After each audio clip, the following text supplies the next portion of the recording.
Hello guys, selamat datang ke channel Izami Gadget. Jadi sebelum kita mulakan video ni ataupun sebelum video ni pergi lagi jauh, aku nak buat sedikit disclaimer. Di mana video kali ni aku buat ataupun peranti yang akan kita featurekan dalam video kali ni aku beli setelah aku menonton video daripada Arif Ismail daripada channel Mobile Jaya.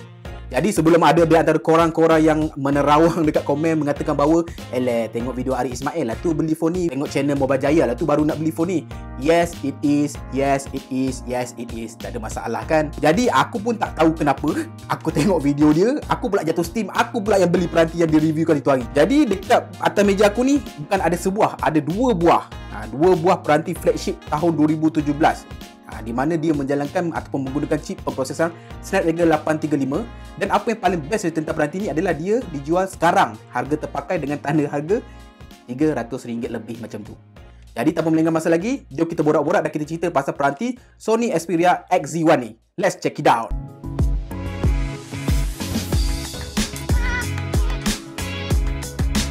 So, saban hari macam-macam phone baru keluar, macam-macam company baru muncul dalam pasaran sehingga kadang-kadang kita terlupa atau kita lupa tentang peranti-peranti yang telah berlalu. Dia ancestor kepada peranti-peranti yang wujud pada zaman sekarang ni. Dan kadang-kadang aku terima banyak komen-komen, banyak PM yang mengatakan bahawa mereka pening nak pilih peranti-peranti mana yang antara peranti-peranti baru.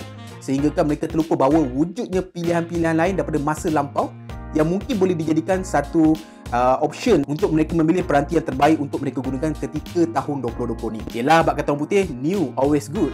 Ya tak? Tetapi bukan semua orang sama tepuk, sama lebat poketnya. Betul tak? Yang mampu akan membeli yang mampu ataupun yang mahal. Yang kurang mampu akan sentiasa mempunyai option untuk memilih peranti-peranti yang wujud di kalangan pertengahan ataupun di entry level. Dan di kalangan entry level tu pula terdapat pelbagai-bagai pilihan. Dan sekali lagi kita mungkin terlupa ataupun terlepas pandang bahawa wujudnya pilihan-pilihan masa lampau seperti Sony XZ1 ni yang boleh ataupun mungkin lebih baik daripada peranti-peranti mid-range yang korang sedang riki-riki pada tahun 2020 ni. Jadi itu yang kita nak fokuskan pada hari ini. So dengan bajet RM300 lebih kurang macam itu, adakah peranti Sony Xperia XZ1 daripada tahun 2017 dengan chip pemprosesan Snapdragon 835 ni mampu sekurang-kurangnya menyaingi peranti-peranti mid-range ataupun entry level yang keluar pada tahun 2020 ni? Adakah dia boleh dijadikan peranti untuk bermain game? Jadi dalam video ni aku akan ceritakan apa yang best yang membuatkan korang patut consider peranti Xperia XZ1 ni pada tahun 2020, dan aku akan ceritakan juga apa benda yang kurang sikit yang mungkin boleh menjadi korang punya deal breaker ataupun korang punya sebab untuk tidak memiliki peranti ini pada tahun 2020.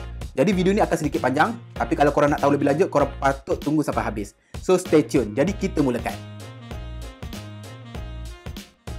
Sebab pertama, kenapa korang wajib untuk consider peranti Sony Xperia XZ1 ni pada tahun 2020 adalah disebabkan oleh chip pemprosesan Snapdragon 835-nya yang masih lagi perform pada tahun 2020. Kalau korang buat sedikit searching dekat laman web ataupun laman sesawang, korang akan dapati bahawa chip pemprosesan 835 yang hadir daripada tahun 2017 ni masih lagi mampu outperform kebanyakan peranti-peranti mid-range punya chipset pada tahun 2020 ni.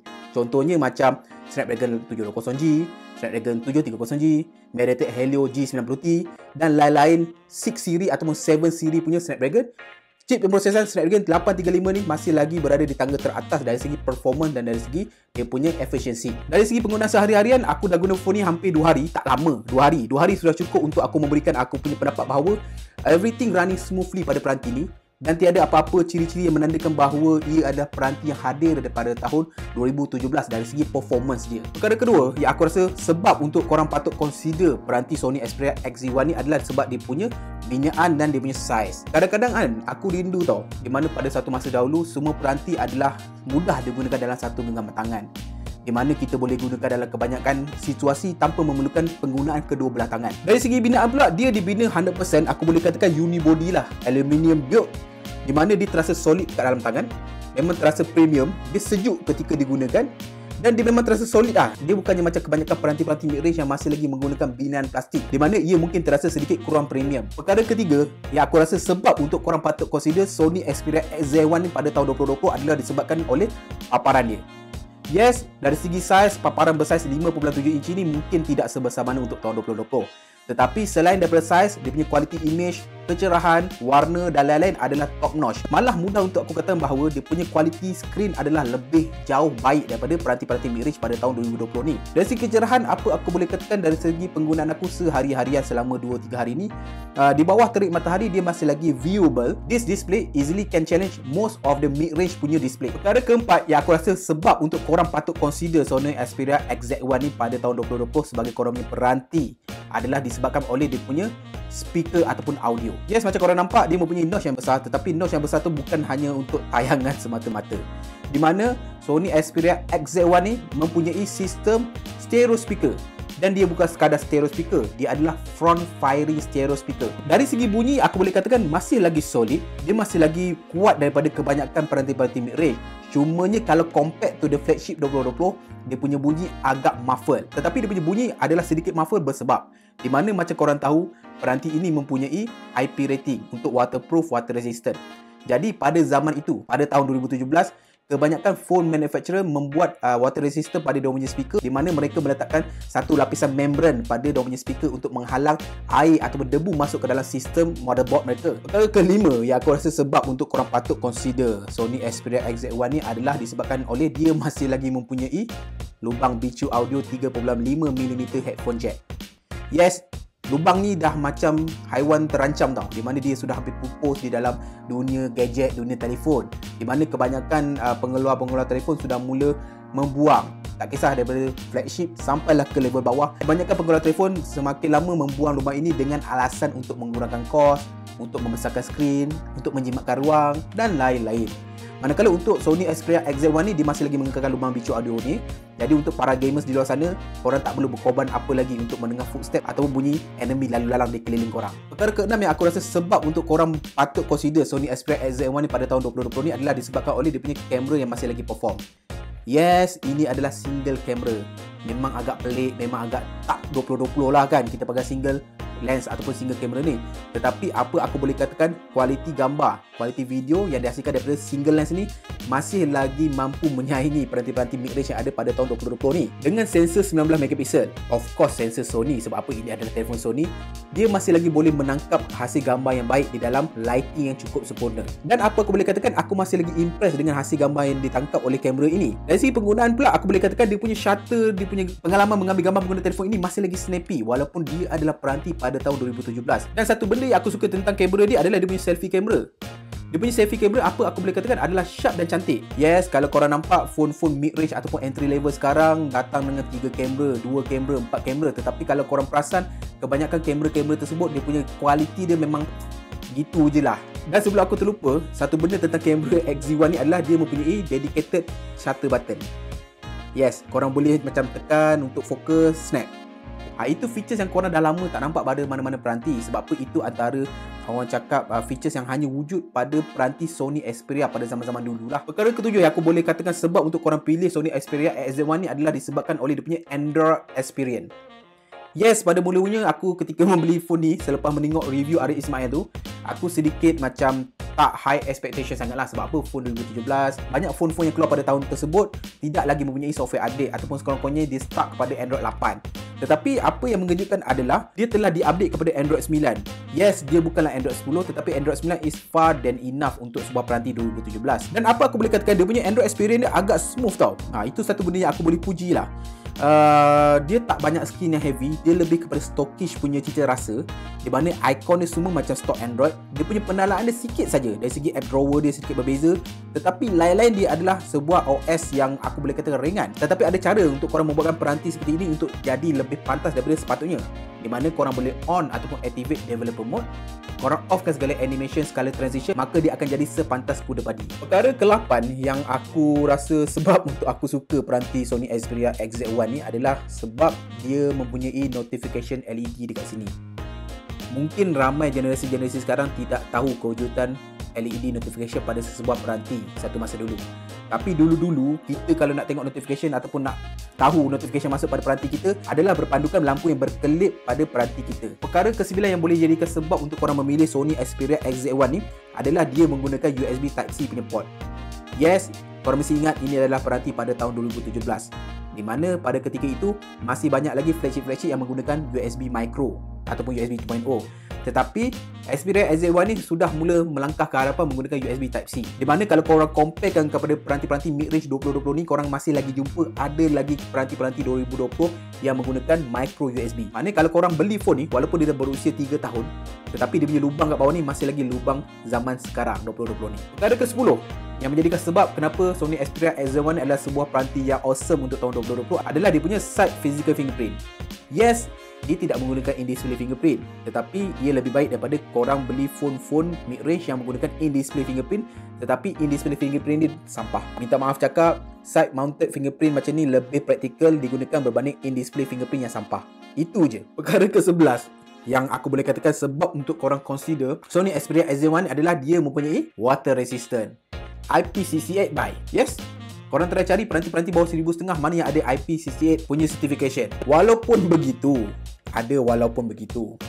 walaupun peranti ini hadir dengan IP certification IP68, aku tak cadangkanlah korang rendam telefon ni dalam mana-mana takungan ais. Sebab apa? Telefon ini berstatus janda anak 8. Dia adalah peranti daripada tahun 2017 dan kebanyakannya diimport daripada luar masuk ke pasaran Malaysia untuk dijadikan phone-phone terpakai. Jadi kita tak tahu apa yang terjadi pada zaman dia berkahwin dulu. Kita tak tahu apa yang telah terjadi, kita tak tahu apa yang telah dilakukan pada peranti ini. Jadi aku nasihatkan, jangan sesekali cuba untuk rendam di dalam mana-mana takungan air. Kalau sekadar nak kena splashing hujan, nak kena sikit-sikit pancuran air, okey lah. Tak perlu dirisaukan lah.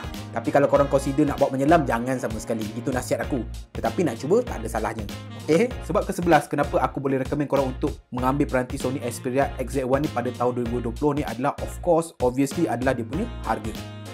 RM300 lebih kurang macam itulah, 310-320 untuk sebuah peranti bersnapdragon 835, waterproofing, dual front flying speaker, kamera Sony, well built quality dan lain-lain. Apa aku boleh katakan, ia adalah sebuah phone yang sangat-sangat no-brainer lah. Daripada RM300 tu, kau beli peranti-peranti entry level tu, lepas tu dia punya performance tu gitu-gitu je, kau ambil je phone ni, tak payah fikir panjang.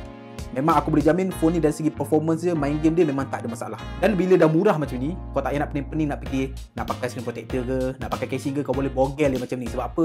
Bukan nak kata murah sampai kita tak patut hargai, tetapi korang tak payah nak risau sangat lah. Berbanding kau beli phone 5-6 ribu kan, nak pakai casing, nak pakai tempered glass mahal kan, takut sangat, risau sangat, tercapik mana-mana.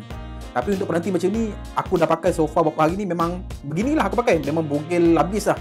Tak payah nak risau-risau. Memang aku tidur ke, letak kat kepala ke, memang aku pakai tanpa kerisauan lagi. So dah habis kita merepek meraban tentang apa benda best tentang Sony Xperia XZ1 ni. Tapi of course kau nak tahu, dan kau mesti akan terfikir bahawa takkanlah best sangat telefon ni. Telefon tahun 2017 pun kan, takkan mana ada telefon yang perfect, betul? Jadi sekarang kita kepat apa benda yang aku boleh katakan dia punya kekurangan ataupun dia punya caveat. Macam Mr. Who's the Boss kan, caveat untuk peranti ini pada tahun 2020. Yang pertama, of course, dia punya design yang lapuk. Sekali pandang bila korang pegang telefon ni, memang dari segi build quality, dari segi size, dia memang terasa solid, terasa mewah, terasa premium. Tetapi apabila kau pusing je memandang pada paparan dia, yes, kau tersedar bahawa ini adalah peranti lama, di mana dia masih lagi menggunakan bezel, dahi dan dagu yang kita panggil sangat-sangat besar. Ini memang jendul dan lonjong lah. Tapi apa kita boleh komplain, ini adalah peranti RM300 daripada tahun 2017. Pada tahun 2017, ini kira paling handsome lah. Tetapi kalau korang-korang yang mementingkan nilai estetika tahun 2020 ni, ini mungkin akan kelihatan sedikit outdated. Perkara kedua yang aku rasa dia punya caveat dia ataupun kekurangan dia pada peranti XZ1 ni adalah dia punya skrin yang tidak terlampau besar. Aku tak cakap dia punya skrin kecil, tetapi skrin dia tidaklah terlampau besar menyaingi peranti-peranti 2020 ni. Sebab apa? iPhone SE 2020 skrin lagi kecil kan, betul? Tetapi untuk korang comparekan skrin bersaiz 5.7 inci ni dengan standard Android pada tahun 2020 ni, daripada segi mid-range ke, entry level ke, flagship ke, ini memang boleh dikatakan sebuah skrin yang tidak besar.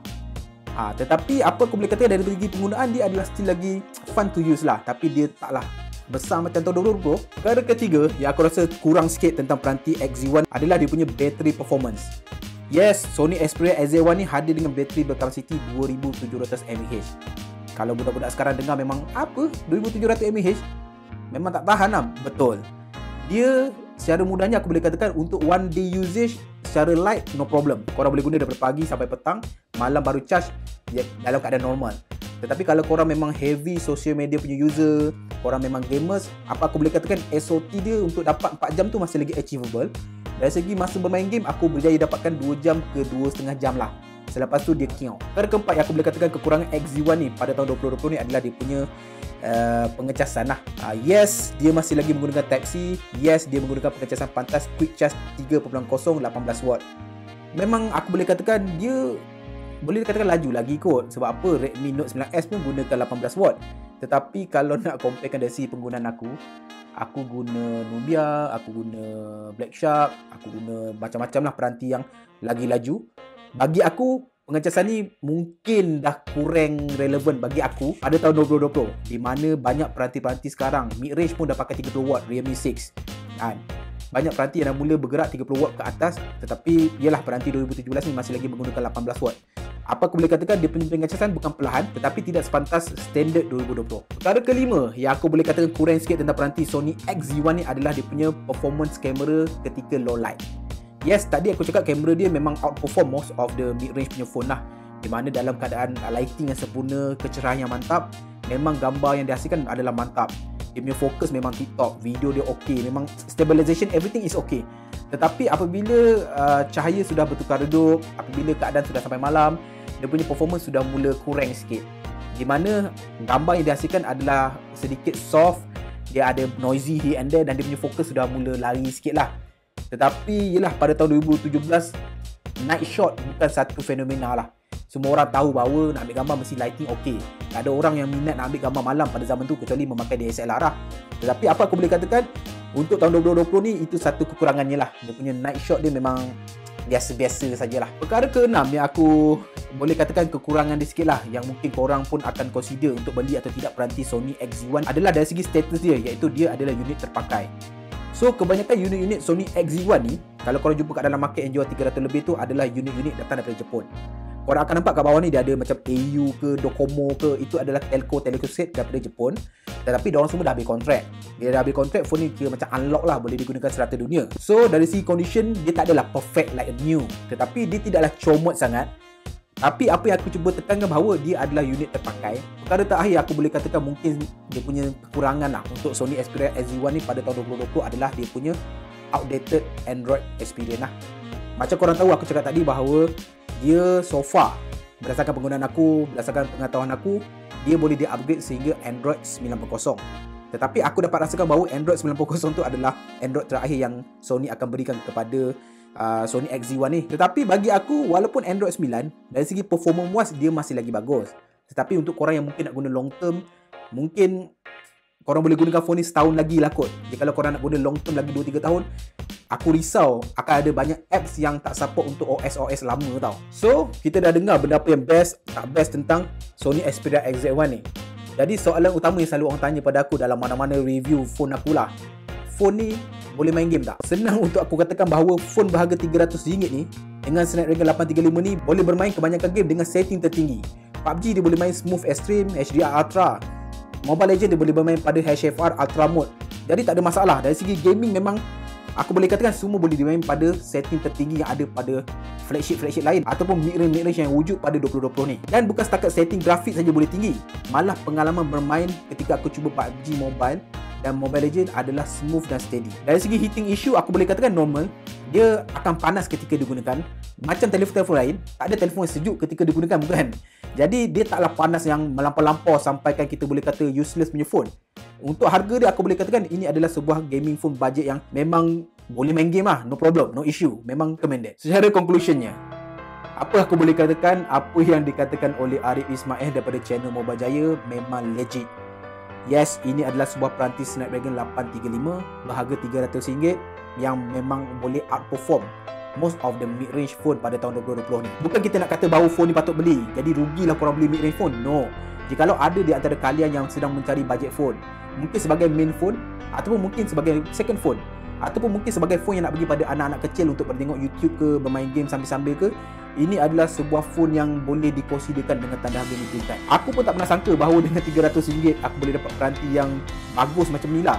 So thanks to Arif Ismail sebab buat video tersebut. Dan korang mesti ingat, rentetan daripada video Arif Ismail tu, kebanyakan stok-stok Sony XZ1 ni dekat Shopee, Lazada telah mula habis dan telah mula dimain harga oleh penjual-penjual yang ada di luar sana. Dan tak silap aku, Sony XZ1 ni dah jadi macam trending nombor 1 kan dekat Shopee, Lazada kan. Betapa besarnya impak bila orang menyedari bahawa telefon semurah ini masih lagi bagus digunakan pada tahun 2020. Dan kalau korang nak cari sebiji dua, nak buat simpan-simpan, nak buat pakai-pakai, nak buat gaming phone, korang boleh tengok di link description di bawah. Aku letakkan untuk korang cari di mana seller-seller yang aku boleh recommendkan untuk korang beli.